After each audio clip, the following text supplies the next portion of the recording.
வணக்கம். பெப்பர்ஸ் டிவியின் மூன்சைன் நிகழ்ச்சி நேயர்களுக்கு காழியூர் நாராயணனுடைய அன்பு வணக்கங்கள். எண்ணங்களும் வண்ணங்களும்னு சொல்லுவோம். எண்ணும் எழுத்தும் கண்ணென தகும்னு சொல்லுவோம். இதெல்லாம் நமக்கு ஜோதிடத்துக்கு ரொம்ப தொடர்புடையவை. இந்த எண்ணங்கள், வண்ணங்கள், எழுத்துக்கள் இதுக்கெல்லாம் நிறைய ஜோதிட சித்தாந்தங்களில் சொல்லப்பட்டிருக்கு. இந்த எண்களை பற்றி சொல்கிறது தான் நியூமராலஜின்னு சொல்கிறோம். நியூமரிக்கல்னாக்கா இந்த எண்களை பற்றி குறிப்பிடுறது. இந்த நியூமரிக்கல்ன்றது அரபு நாட்டிலேருந்து வந்தது. இது இந்த ரெண்டு விதமான நியூமரிக்கல் இருக்குதுல. ஒன்று அரித்மெட்டிக்கல்னு இருக்குது, இன்னொன்று ஜியாமெட்ரிக்கல்னு இருக்குது. இந்த அரித்மெட்டிக்கல் ரேஷியோன்றது 1, 2, 3, 4ன்னு வரும். ஜியாமெட்ரிக்கல்ன்றது 2, 4, 16, 64 அப்படின்னு சொல்லிட்டு மல்டிப்ளை ஆகிட்டே போகும். இது ரெண்டுத்துக்கு நிறைய வித்தியாசங்கள் இருக்குது. இதனுடைய பிணைப்புகளை பற்றி ஏராளமான செய்திகள்லாம் இருக்குது. இதெல்லாம் அடிப்படையாக கொண்டு ஏற்பட்டது தான் இந்த நியூமராலஜின்னு சொல்லக்கூடிய சாஸ்திரம். இந்த நியூமராலஜின்னு சொல்கிறது ஜோதிட சாஸ்திரத்தினுடைய ஒரு பிரிவு. இந்த அக்கல்ட் சயின்ஸுன்னு சொல்லுவாங்க. இந்த அக்கல்ட் சயின்ஸில் ஜோதிடம் தான் இந்த மதர்னு சொல்கிறது. மதர் ஆஃப் ஆல் அக்கல்ட் சயின்சஸ்னு பேர். அந்த ஜோதிடத்திலிருந்து பிறந்தவை தான் இதர பல செய்திகளாகும்.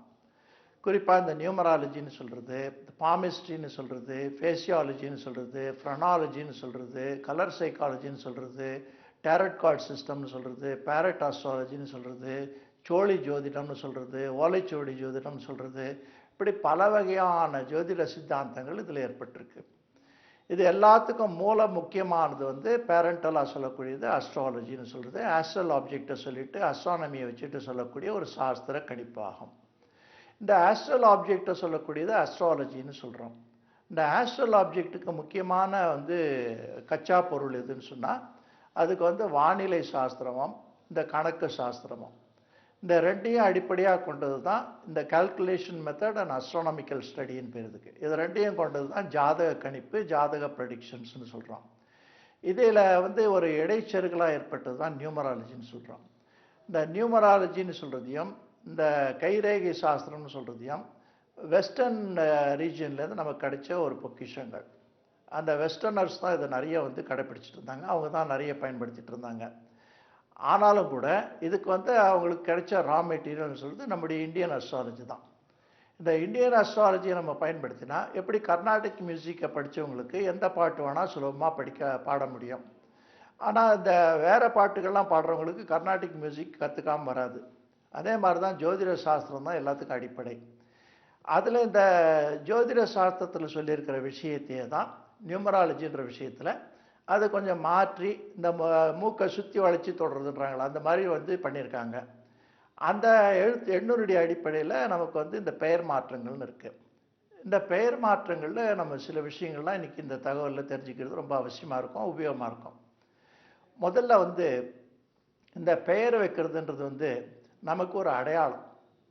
நம்ம இன்னார்னு சொல்கிறதுக்கு அந்த காலத்தில் சொல்லுவாங்க, பேரை சொன்னாலும் ஊரை சொல்லாதுன்னுவாங்க. அந்த பேரை சொன்னாலும் ஊரை சொல்லாதுன்னு எதுக்காக சொன்னாங்கன்னா, நீங்கள் ஊரை சொன்னால் கூட ஒரு ஆளை ஈஸியாக ஐடென்டிஃபை பண்ணிவிடலாம். அப்போல்லாம் 4 ஊருன்னு சொல்லுவாங்க. இந்த 4ன்ற இலக்கத்துக்கு என்ன அர்த்தம்னா 4 ஊருக்கு தெரிஞ்சுருக்கட்டும்னு சொல்லுவாங்க. 4 ஊருன்னா 4 திசையில் இருக்கிற ஊர்கள், 4 பேருக்கு தெரிஞ்சுக்கிட்டோம்னு சொல்லுவாங்க. 4 பேருக்குன்னா என்ன அர்த்தம்னா 4 வர்ணாசிரமத்தில் இருக்கவங்களுக்கு தெரிஞ்சுக்கிட்டோம்னு சொல்லுவாங்க. 4 திக்கும் போய் தேடுன்னு சொல்லுவாங்க. கிழக்கு மேற்கு வடக்கு தெற்கில் தேடுன்னு சொல்லுவாங்க. இப்படி அந்த 4ன்றதுக்கு ஒரு தனி சித்தாந்தம் உண்டு. அதுவும் நியூமராலஜியில் ஒரு முக்கியமான இடம் வகிக்கிறது. அப்படிப்பட்ட நிலையில் பெரியவர்கள் நமக்கு 3 பெயர்கள் வைப்பாங்க. அந்த 3 பெயர்கள் வீட்டில் கூப்பிடக்கூடிய பெயர்னு ஒன்று தனியாக இருக்கும், ஜாதகத்தினுடைய பெயர்னு ஒன்று தனியாக இருக்கும், இந்த கோயிலில் அர்ச்சனை பண்ணுறதுக்கு, மந்திரங்கள் பண்ணுறதுக்கு, ஜபம் பண்ணுறதுக்கு, நம்ம பேரில் சாந்தி பரிகாரங்கள் பண்ணுறதுக்குன்னு ஒரு பெயர் இருக்கும். இதில் ரகசியார்த்தமான பேர்னு ஒன்று இருக்குது. அந்த ரகசியார்த்தமான பேர் என்னன்னா ஜாதக ரீதியாக இருக்கிற பேரை மட்டும் வச்சுருப்பாங்க. அந்த வீட்டில் கூப்பிடுற பேர் தனியாக இருக்கும். அதுக்கும் இதுக்கும் சம்மந்தமே இருக்காது. அந்த ரகசியமாக வச்சுக்கிற பேர் வெளியில் சொல்ல மாட்டாங்க, அது ஊரையும் சொல்ல மாட்டாங்க. அதுதான் பின்னால் காலகட்டத்தில் இந்த பூஜை பண்ணும்போது அஸ்ய எஜமான நாமதேச நட்சத்திரஸ்ய சக குடும்பஸ்யன்னு சொல்லிட்டு ஜபிப்பாங்க. அதாவது நான் வந்து மந்திரம் பண்ணக்கூடிய எஜமானருக்கு இந்த நட்சத்திரம், இந்த நாமதேயம், இந்த கோத்திரம்னு சொல்லிட்டு அதுக்கப்புறம் ஜெபம் பண்ணால் அவங்களுக்கு டைரெக்டாக பலிக்கும்னு சாஸ்திரம் சொல்லியிருக்கு. அந்த பேரை மட்டும் யாருக்கும் சொல்லாமல் ரகசியமாக வச்சுருப்பாங்க. அது ரகசியார்த்த பெயர்னு பேர் இதுக்கு. இந்த நட்சத்திர பெயர்கள்னு சொல்கிறது வந்து ஒவ்வொரு நட்சத்திரத்துக்கும் 4 பேர் வைப்பாங்க. அந்த காலத்தில் எழுதுகிற வசதி கிடையாது. அந்த எழுதுகிற வசதின்னா என்னன்னா, கிராஃபைட்டுன்னு சொல்லக்கூடிய இந்த பேனா பென்சில்லாம் கிடையாது. இந்த கிராஃபைட்னு சொல்லிட்டு ஒரு பூமியில் கிடைக்கிற ஒரு கிராஃபைட்னு மெட்டீரியல் இது. அதுலேருந்து தான் அந்த பேனானுடைய ஊக்கு பண்ணுறாங்க. அதனால தான் அது கிராஃபைட்னு பேர். அதனால தான் கிராஃபாலஜின்னு வந்தது. அதே மாதிரி இந்த பைப்ரஸ்ன்னு சொல்லக்கூடிய ஒரு மரத்துலேருந்து எடுத்து தான் பேப்பர் பண்ணாங்க. அதனால தான் அதுக்கு பேப்பர்னு பேர். அந்த பேப்பரும் அந்த பென்சிலும் கண்டுபிடிக்காத நாள், அதாவது ரெக்கார்டிங் ஃபெசிலிட்டி கிடையாது. அதனால் என்ன பண்ணாங்கன்னாக்கா, நம்ம நட்சத்திரம் ஞாபகம் இருக்கணும், நம்ம பிறந்த பாதம் ஞாபகம் இருக்கணும்னா இந்த எழுத்தில் ஆரம்பித்தா இந்த நட்சத்திரத்துக்கு இந்த பாதம் அப்படின்னு கணக்கு வச்சாங்க. இது வந்து ஜாதகத்தை ஞாபகம் வச்சுக்கிறதுக்கு மட்டும்தான். வீட்டில் கூப்பிடுற பேர் வந்து செல்ல பேர். அந்த செல்ல பேர் இன்றைக்கும் நமக்கு நிறைய வழக்கத்தில் பார்த்துருக்கோம். வாசுதேவனா வாசுன்னு கூப்பிடுவாங்க, குட்டியப்பன்னா குட்டின்னு கூப்பிடுவாங்க. இந்த மாதிரி நம்ம சுருக்கி சொல்கிறது, செல்லமாக சொல்கிறதுன்னு ஒரு வழக்கத்தில் இருக்குது. இதெல்லாம் போக இந்த எழுத்தில் வந்து நமக்கு என்ன இருக்குன்னாக்கா, நம்ம பெற்றவர்கள் நம்ம சீராட்டி பாராட்டி ரொம்ப ஒரு நாள் பார்த்து, நட்சத்திரம் பார்த்து, வாரம் யோகம் திதி கரணம் பார்த்து, நம்ம வந்து தொட்டில்ல இட்டு பல உறவினர்கள்லாம் வரவழைத்து ஆசையோடும் பாசத்தோடும் நேசத்தோடும் ஒரு பேர் வைக்கிறாங்க. அந்த பேர் நமக்கு அடையாளம் பேர். அந்த பேரை வந்து நம்ம பிற்காலத்தில் இது அதிர்ஷ்டமாக இல்லை அப்படின்னு இன்னொருத்தர்கிட்ட போய் அதை மாற்றிக்கிறது நம்ம மாதா பிதாக்களுக்கு எவ்வளோ வருத்தமாக இருக்கும்னு யோசித்து பார்க்கணும். அது தேவையே இல்லை. நம்ம வாழ்க்கையில் பேர் எடுக்கணுன்றதுக்காக தான் பேர் வைக்கிறோம். பேரை எடுக்கணுன்றதுக்காக பேர் வைக்கல. அதனால் இந்த பேரை எடுக்கணுன்றதுக்கு ஆசைப்பட வேண்டாம். நமக்காக தான் பேர் இருக்குன்றது நம்ம புரிஞ்சுக்கணும். பேருக்காக நம்ம இருக்கணுன்றது அவமானன்றதை புரிஞ்சுக்கணும். அதனால் இந்த பேர் மாற்றத்தினால எந்த மாற்றமும் வந்துடாது. ஒரு மாங்காய் மரத்து மேலே தேங்காய் மரம்னு எழுதினோம்னா தேங்காய் காய்க்காதுன்றதை புரிஞ்சுக்கணும். அதே சமயத்தில் இது ஏன் இவ்வளோ பாப்புலராக இருக்குது, ஏன் இவ்வளோ பயன்படுத்துகிறாங்கன்னு சொன்னால், இதுக்கு சைக்கலாஜிக்கல் தெரப்பின்னு சொல்லுவாங்க. நம்பிக்கைன்னு பேர். நம்பிக்கை இருந்தால் அதுக்கு சில பலன்கள் உண்டு. நான் வந்து என்னை மாற்றிக்க முடியல, என்னுடைய குணாதிசயங்களை மாற்றிக்க முடியல, என்னுடைய திறமைகளை மாற்றிக்க முடியல, அட்லீஸ்ட் என் பேரையாவது மாற்றிக்கிறேன்னு மாற்றிக்கிற ஒரு தன்மையாக தான் அது குறிக்கும்.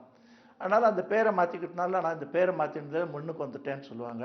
இதுக்கு காக்கத்தாளி நியாயம்னு பேர். காக்கா உட்கார பழமழம் விழுந்ததுன்னு சொல்லுவாங்க. அந்த மாதிரி சிலருக்கு ஏற்படலாம். ஆனால் அது வந்து உண்மையான ஒரு சாஸ்திர ரீதியான சாஸ்திரம் ஏற்றுக்கொண்ட விஷயமானு சொன்னால் அது கேள்விக்குரியது தான் இருக்கும். அவை இந்த எண்ணும் எழுத்தும் கண்ணென்ன தகும்னு சொல்கிறதுல இந்த எழுத்துன்றது வந்து கிராஃபாலஜின்னு சொல்கிறோம், எண்ணுன்னு சொல்கிறது நியூமராலஜின்னு சொல்கிறோம். இந்த கிராஃபாலஜின்னு சொல்கிறதுல வந்து ரொம்ப விஷயங்கள் இருக்குது. அதில் வந்து ஒரு மனிதனுடைய குணாதிசயங்களை புரிஞ்சிக்கிற நிறைய அடிப்படைகள் இருக்குது. இப்போ மகாத்மா காந்தி இருந்தார். அவர் வந்து கையெழுத்து யாருக்குமே புரியாது. ரொம்ப ஒரு ரொம்ப சிக்கனமாக எழுதுவார், சின்ன காகிதங்கள் எழுதுவார், ரிப்ளை கார்ட்லேயே எழுதுவார். இந்த மாதிரி தான் ரொம்ப சிக்கனத்தை கடைப்பிடிச்சவர் அவர். கையெழுத்தும் ரொம்ப சின்னதாக இருக்கும். இந்த கிராஃபாலஜியில் என்ன சொல்கிறாங்கன்னா, யாருடைய கையெழுத்து வந்து ரொம்ப சின்னதாக இருக்கோ அவங்களாம் வந்து ரொம்ப ஜீனியஸாக இருப்பாங்கன்னு சொல்கிறாங்க. அது மகாத்மா காந்திக்கு இருந்தது. அவருடைய கையெழுத்துக்கெல்லாம் வந்து மேல் நோக்கி போயிருக்கும். மேல் நோக்கி எழுத்து எழுதுறவங்களுக்கு ஆப்டிமிசம்னு பேர், இதுக்கு பாசிட்டிவ் திங்கர்ஸ்னு பேர். மனதனுடைய வேகம் அவங்களுக்கு ஏராளமாக இருக்கும். அவருடைய மனது வேகத்தினால்தான் அவருடைய நடையும் ரொம்ப வேகமாக இருந்தது. அவர் அவ்வளோ வயதாகி நடக்கும்போது கூட அவர் பின்னால் வரவங்களாம் ஓடி ஓடி தான் போக முடியுமா இருக்கும், அவ்வளோ வேகமாக நடப்பார் அவர். அந்த மனதில் இருக்க வேகத்தினால்தான் அந்த நடையினுடைய வேகமாக ஏற்பட்டது. உலகத்தில் மிகப்பெரிய வெற்றியாளர்கள், மிகப்பெரிய உலகத் தலைவர்கள், அரசியல் தலைவர்களுக்கெல்லாம் பார்த்தீங்கன்னா அந்த வேகம் இருக்கும். அந்த வேகத்தோட விவேகம் அவங்களுக்கு நிறைய இருக்கும். ஒரு சமயம் தமிழ்நாட்டில் வந்து காந்திஜியும் நேருவும் போச்சு. அந்த வேகத்தை பற்றி ரொம்ப ஒரு அழகான ஒரு நிலைப்பாடு இருந்தது. அதை பிற்பாடு ஒரு நிகழ்ச்சியில் நம்ம பார்க்க போகிறோம். இந்த வாழ்க்கையில் நம்ம புரிஞ்சிக்க வேண்டியது என்னென்னா, நமக்கு பேருன்றது ஒரு அடையாளமே தவிர நாம் தான் பேர் எடுக்கணுமே தவிர நம்ம பேரை நம்ம எடுக்க வேண்டியதில்லைன்னு புரிஞ்சுக்கோங்க. மீண்டும் ஒரு நல்ல செய்தியோடு உங்களை சந்திக்கிறேன். அதுவரை நன்றி, வணக்கம்.